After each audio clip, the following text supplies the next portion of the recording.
Greetings to the Honourable Consul General and distinguished guests. I have to admit that I'm really nervous to be up here addressing people of such importance, but I'm going to really try my best. So my speech is basically on the spice bowl that makes up the Indian diaspora. I'd like to start today with a beautiful quote by Deepa Mehta, who made her mark in world cinema with her courageous, provocative and breathtaking, visual lush and emotional resonating films. These are played at every major international film festival, receiving numerous awards and accolades. And I quote, "I couldn't make water until I stopped being angry. It took me 5 years to get over my anger. Why are we so scared of showing the truth? Why can't we question aspects of our tradition that aren't so great?" This week, thankfully, we have been blessed with the company of my 95-year-old great-grandmother while some relatives were away. We have a pretty good relationship, she and I. She was born in India, in a small Surat village in Gujarat. A young mother of 3 made her way to South Africa to a land completely foreign, which is the steamship journey over the unpredictable ocean in itself was life-threatening. And yet, on the shores of a new land, my grandparents made a new life with their family that prospered through effort, circumstance, and generosity. When I say a good relationship, I really mean we can only have a 2-sentence conversation. Because I ask, "Ma, ke jwe?" And I hope and I pray that she's going to say, "Nay, Ben," because that's all I can understand. Well, I'll need a professional translator if she needs something. My lineage is truly a heritage that is an unfair trade. Our parents paid the costs, and our children reap the benefits. And our grandchildren, they simply forgot. From language to cuisine and dress, I really became rooted in my South African heritage. Exactly a year ago, I had the fortunate opportunity granted by the Ministry of India to be part of the 31st KIP. Youth diaspora from across the globe was invited to the land of our ancestors to be exposed to the vibrant culture, diversity and religion, the exotic colors, and also the complete chaos that you wouldn't ever complain about over traffic. This experience opened up an entirely new world. The beautiful architecture and the amazing people with so much history and vibrancy, but also a world I found very difficult to accept. One where people not only looked at the color of your skin, but the exact shade of it. Where people commented on the width of your waist and the social status of your father. Was this my culture? A culture based on pride and vanity? I found it very difficult. Humans are nomadic by nature. It is entrusted in our DNA to urge and seek out new lands and new opportunities, to make a better life for the ones that we love. So many people still do this today. But immigration a century ago was so different to immigration today. Where before the natural world was the biggest challenge, due to a lack of information and a 6-month journey, not knowing what was on the other side. Today, this danger is caused by man. A 16-hour flight served with an open bar and as many hotels as your heart desires. Whether immigration is from people seeking economic opportunity or seeking asylum for refugees. All the suffering when we get to the other side is caused by separation. Not a separation of geography, but rather a separation of humans. Separation of the heart. This world might have gotten smaller, but we have erected barriers and borders to keep people out. High walls and extensive visa requirements, all to keep people out of our country and out of our hearts. We live in this age of mobility, the interaction of ideas and technology, money and people. Yet we aren't inclined to exchange care and love and acceptance. We move masses but leave behind the fundamental roots that our society was built upon.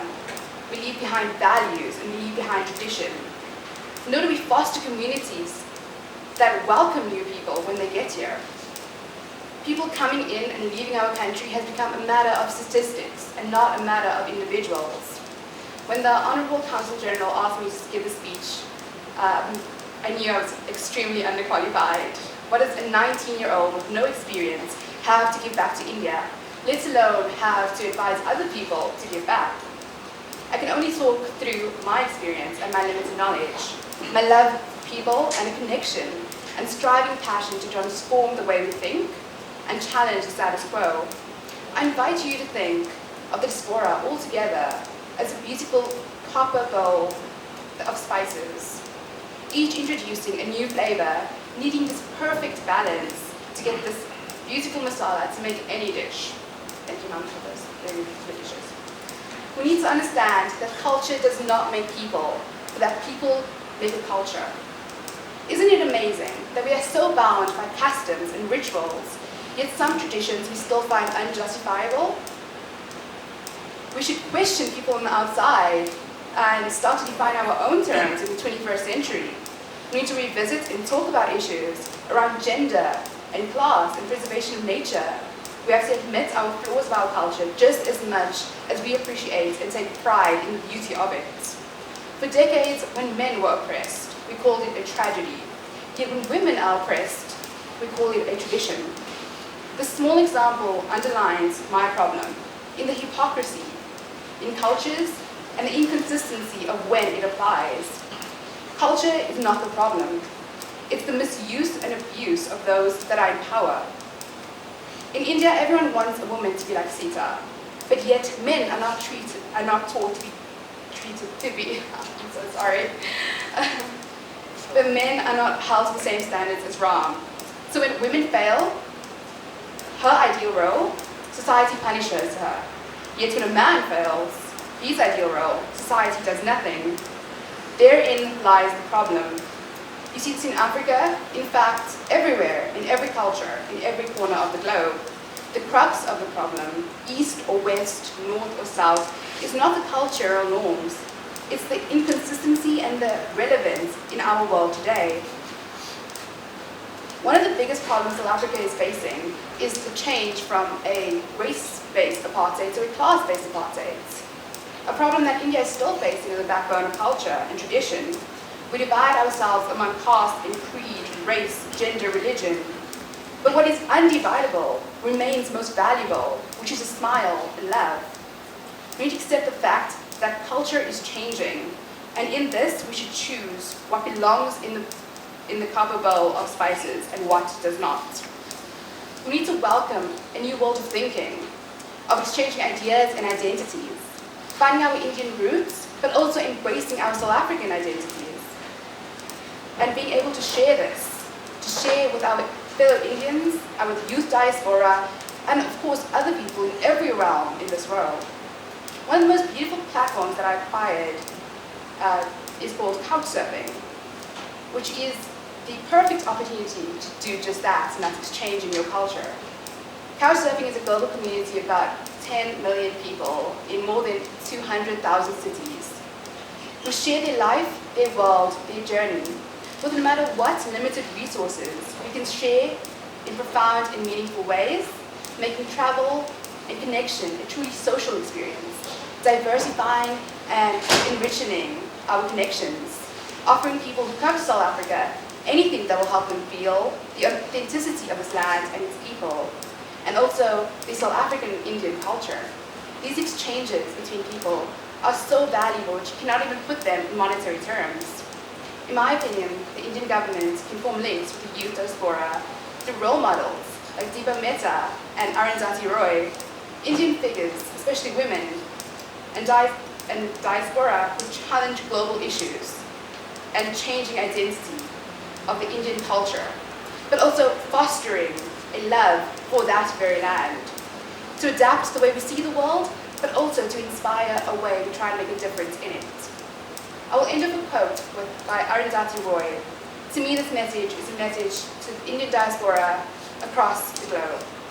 To love, to be loved, to never forget your own insignificance, to never get used to the unspeakable violence and the vulgar despair of life around you, to seek joy in the saddest places, to pursue beauty in its lair, to never simplify what is complicated or complicate what is simple, to respect strength, never power. Above all, to watch, to try and understand, to never look away, and never, never to forget. Thank you.